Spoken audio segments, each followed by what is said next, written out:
Namaste, and welcome to our continuing series on homeopathy with our beloved Dr. Pachegaonkar. Namaste. I thought today perhaps we could do the question of hand sanitizers, because many people, I've noticed in the US now, you go into a supermarket and they have a hand cleaner before you touch the basket. Mm-hmm. Yes. Yeah. Yes. See, hand sanitization is with different purpose. Like you have to sterilize your hands before you use them. Mainly, suppose you are eating food with hand, then it is necessary that the hands must be very clean, because with that so much of contamination will ingest it. Because all along we are working with the hands. With feet we are just having mobility, but every manual work we are performing with the hands. So hands are vulnerable for having infections. Plus we have so much of space in between nail and skin, where the antigen or organisms like bacteria, virus can harbor there. So it is very much important for everyone to clean hands, not only before eating, even otherwise. We wipe our eyes, we wipe our lips, we wipe our nose. So we handle so many things of our body. So hand sanitization is very important. But some people are very much fussy about it. They use lot of soap for hand wash. Then that soap itself would cause more dryness. We have seen many people washing hands too often with the soap. They develop desquamation. The skin literally peels off.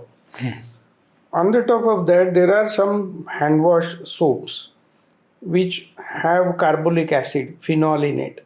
And phenol itself almost like dissolves the skin. So it spoils the skin. So we have to maintain the balance. The best thing is, whenever like we feel that we have handled something which might be contaminated, it is better to have hand wash with ample of plain water, and we have to just wash each and every corner of our hand along with the nails and everything.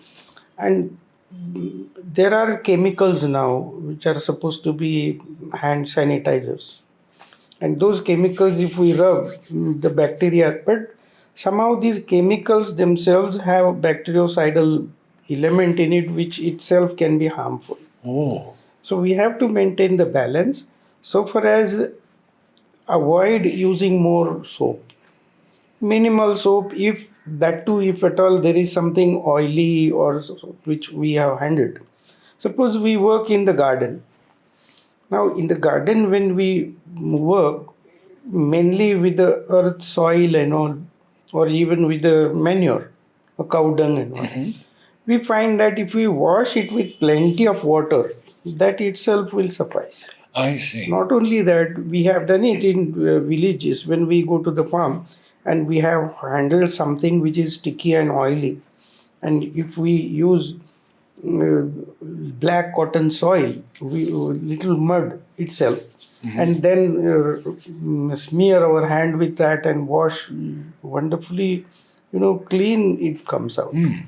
So we have to maintain that balance. We have to wash it as often as needed, but not like if you lift a chair and keep somewhere else and go and wash hands.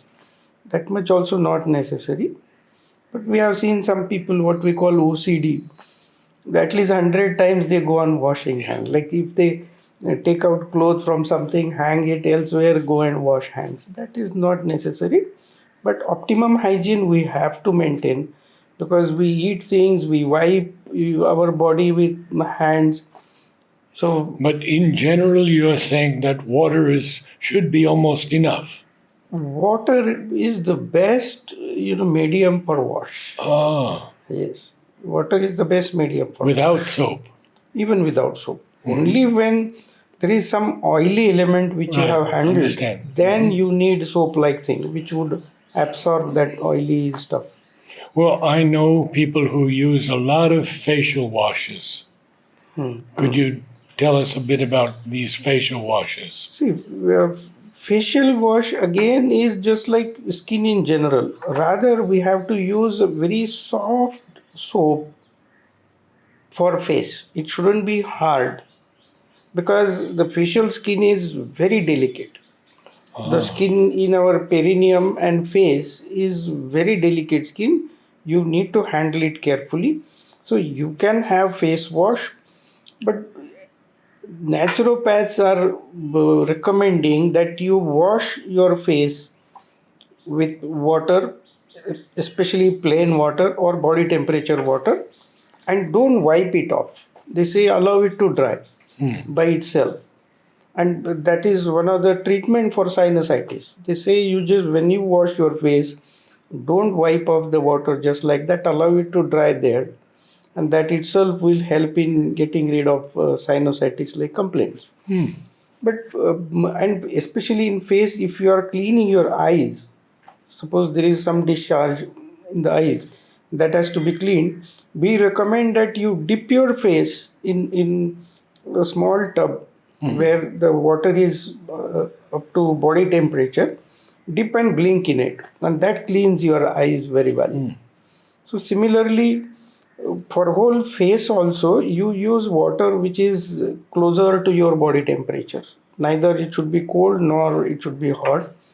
Then use very soft or minimum soap again for face wash, but wash with plenty of water. Okay. That really helps.